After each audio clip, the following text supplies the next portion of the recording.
And we want to give him a round of applause, not only for being State Treasurer, not only for that, but because he played a role in fighting against the bailouts. So let's give him a bigger round of applause for that.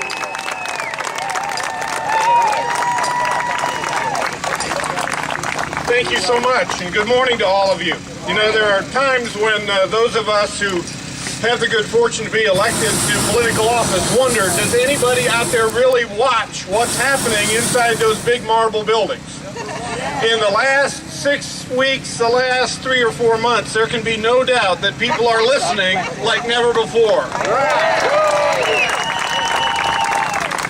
I am absolutely delighted to be invited to speak with you all today, and I've had a number of you come up to me and say, yeah, you remember when I spoke here at the Tea Party back on a rainy day? 1,500 people sat there for hours under umbrellas. What a bunch of patriots you are. I've been asked to speak to you specifically about a subject that is very near and dear to my heart, and that is cap and trade. And never in the history of the United States, in my opinion, has there been anything more falsely promoted, more potentially damaging, and more threatening in particular to the state of Indiana than the cap and trade bill that passed the United States House of Representatives. Yes. Keep in mind, while it is passed there, it has not yet passed the Senate. And you have two senators, Richard Lugar and Evan Bayh, that need to hear your voice. Mr. Bayh especially has not yet taken any position on cap and trade that I'm aware of. And I said I'd get to speak to an issue that I very much care about, I'm passionate about, because odd as it may seem, as State Treasurer, my background is not one where I spent time as a banker or I spent time in finance. I'm not a lawyer. I make no apologies for that, by the way. By training, I'm actually a geologist. Oh. My undergraduate degrees was in the combined fields of biology, geology, and chemistry, and my graduate degree was in geology. I worked in the energy business for more than 30 years, the Indiana energy business, and I think I understand it pretty well. And because of that, because of my science background, I'm here to tell you that what you hear about the so-called global warming is the biggest myth that has ever been perpetuated on mankind.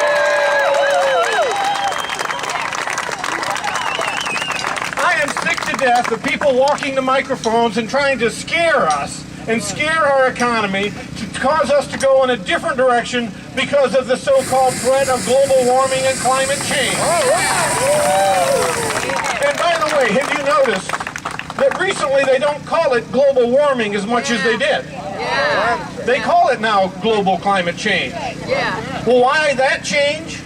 It's because 6 of the last 8 years there's evidence the climate and the globe is actually cooling. But they're not to be dissuaded by the facts. And here's an interesting little fact. You hear about how we need to change our carbon footprint. We're putting too much carbon emissions into the air. It is a scientific fact that the amount of carbon that is in the atmosphere has gone up a multiple of 6 times since 1948 when they first started keeping record. It's gone up 6 times. Sounds pretty bad. But in fact, the warmest years of the 20th century were in the 1930s. Well, how can that make sense?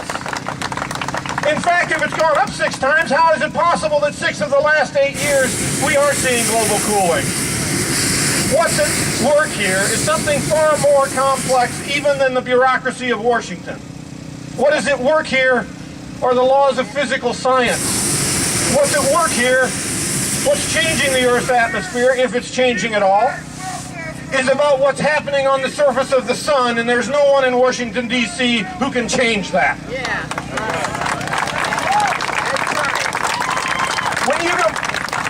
When you go back home today, you go back to your office, go back to your home computer, Google the words polar caps on Mars. Because believe it or not, there are polar caps on Mars as well. They happen to be carbon dioxide, not water, but carbon dioxide can be frozen, and like water, it can melt. If you look, there is a wonderful series, when you Google polar caps on Mars, there's a wonderful series of NASA photos that have been taken over the last 20 years. that demonstrate until about 2 or 3 years ago, the polar caps on Mars were receding. Now, I don't know how many SUVs, I don't know how many coal-fired generating plants they have on Mars, but I have a hunch it isn't very many.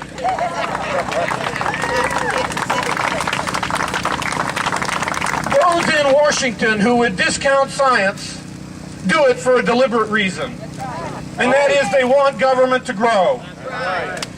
Everything they are doing in the area of so-called global warming is about making government bigger. It is about making America less competitive. Yes. And it is about their control over absolutely every aspect of the American economy. Yeah.